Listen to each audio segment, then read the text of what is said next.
Say. Maybe we should. What are you going to say? Maybe we should address the elephant in the room. Okay. Mohammed Hijab wants you to believe that he is the victim of a biased judge and corrupted system.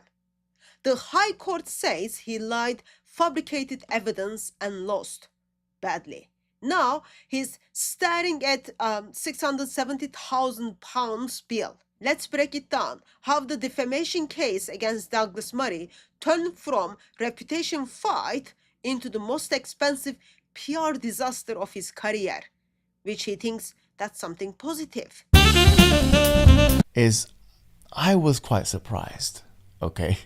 What I was surprised at the amount of right-wing newspapers that came out speaking about this. Telegraph came out, The Spectator came out again, two or three different articles. Jewish Chronicle came out, the Independent as well. Are you sure? Sorry, The Telegraph. I don't know. There are so many of them that came out. Even in India, some of them came out. Do you know what I mean? Do you know the headline is, Mohammed Hijab loses in a court, or judge finds Mohammed Hijab, whatever the headline may be, right? Who is Mohammed Hijab that you've made him so important? Why have you guys spent £1 million, more than £1 million? I don't know how much you spent on me. Why are you celebrating this victory? Because you consider me to be a significant opponent. And in fact, that's flattering to me. I'm sorry to say, it might sound narcissistic, egotistical. Oh, he's an egomaniac, he's a narcissist, he's saying this. But all you're doing by doing this, you're overcompensating this much, is you're assuring me of my own self-worth. Going back to the point. So he's so important. Did you hear that? He is bragging about media coverage like it's an award. But those coverages, those headlines, they are not celebrating him. They are reporting his defeat. For some people, doesn't matter what they say, as long as it's mentioned my name, it is all good. That's just wrong, Mohammed Hijab. That's just wrong. You're starting to make a splash on the social media scene, are you? Not bad. Yeah, you're doing some training, are you? And you're doing some public talking and all these kind of things. Dabble in a few different things. Why not? You know.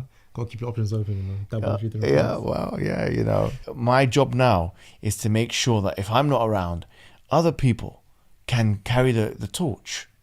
But the point to be noted is we have to spread the dawah and have many different dawah figures, so that if one goes down, there's so many other figures and so many other people that people can take knowledge from and benefit from, inshallah. That don't put all your eggs in one or two baskets. We need more than one dai, two dais, three. We need to create so many dais so that if one of them goes down, if they put one in prison or kill one of them, that the other one's there. This is part of the reason why I brought Ahmed al-Basuni. He's building a resistance narrative, as if losing a court case for lying is a proof that he's revolutionary. I made a mistake, and the mistake has been putting a bit too much trust in the justice systems in the West. Now, the thing is, I didn't expect it to go that way. Number one, I was very disappointed, very disheartened with the ruling. However, when I researched the judge, with all due respect to him, he's a person who's represented, because obviously before judges do become judges, they have to become, they're barristers usually before that. And he's represented the MI6, I believe it is. So I don't believe he's a neutral person. And I believe his judgment was fraught with bias. He's accusing me of lying in this instance, in that instance, in the other instance, when I was in this protest, when I was in Golders Green and stuff like that.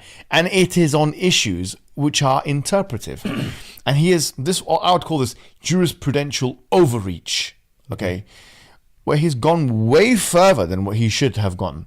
And I believe, honestly, bro, this is bias, and I think there's some kind of motivation, which I don't know what it is, but we're going to have to find out. This is very classic move. Blame the referee. According to Hijab, the judge was biased because the past cases. But here's the hypocrisy. When certain judges grants him in the previous occasions, grants him what he is asking for, he had no problem with that when he was winning the cases. Suddenly when he loses case, well, UK justice system cannot be trusted. Oh well, you trust them when they help you to make money. But you don't trust them when they send you the bill. Full of hypocrisy. full of hypocrisy, but no one should be surprised by it. And I think, imagine like even like absolute worst case scenario, you get imprisoned for this sort of thing. For contempt of court or anything like that. Yeah, It doesn't like. if they do that to me, they'll be doing me the greatest favor. I'm not going to lie to you, because it's making me into a historical figure. Okay. Careful what you wish for, brother. No, I'm not wishing for any. I'll be honest, I'm not wishing for that. But I'm saying that if they go that far, then it's a clear agenda, and it will be manifest to the society. Like, okay, well, now you bring someone in for something like that. But having said that, look, I mean, we're ready for anything. What Ibn Taymiyyah, you mentioned Ibn Taymiyyah, what he said is that, what can my enemy do to me? Yeah. That if you kill me, then you make me into a martyr, you make me into a shaheed. And if you put me in prison, if you kick me out of the land, then it's tourism for me. And if you put me into prison, then it's seclusion with Allah. Because I sense that they're coming for me, bro.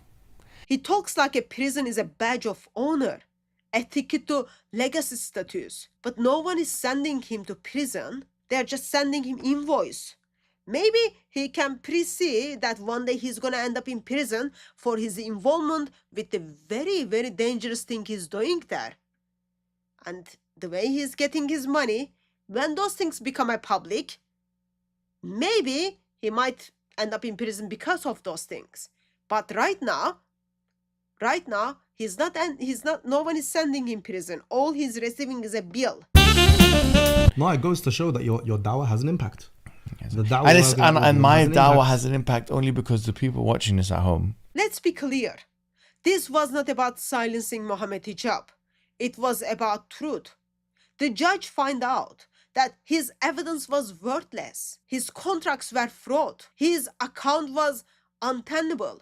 His own videos were as damaging as the article he sued over. I'm obviously appealing the judgment, but I think that, which this judge, to his credit, although he's completely biased in my opinion, and I will be appealing this judgment ruling, whatever, were very unconvincing, and they will be appealed. I'm not going to reveal what I'm going to say, but I will be appealing them.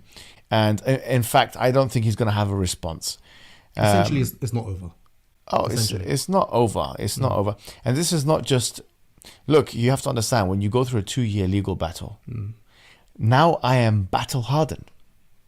Now my solicitors are battle-hardened. Now all of the solicitors that are representing Muslim people are battle. He's promising an appeal, as if doubling down on a failure will change the facts. The facts don't care about how many YouTube videos you make. You lied. You brought your friends to lie. You fabricate the evidence. Your friends help you to fabricate the evidence too. Here's the thing. There is a price for losing. £670,000. That's what losing costs when you bring baseless claims against a national magazine and one of the Britain's most high-profile journalists. That's not martyrdom. That is the very expensive way of reminding that you cannot lie your way to victory. Mohammed Hijab turned his lawsuit into stage for self-promotion, but the performance flopped. The facts were tested, the lies exposed, the judgment delivered. If there is a lesson here, it is simple.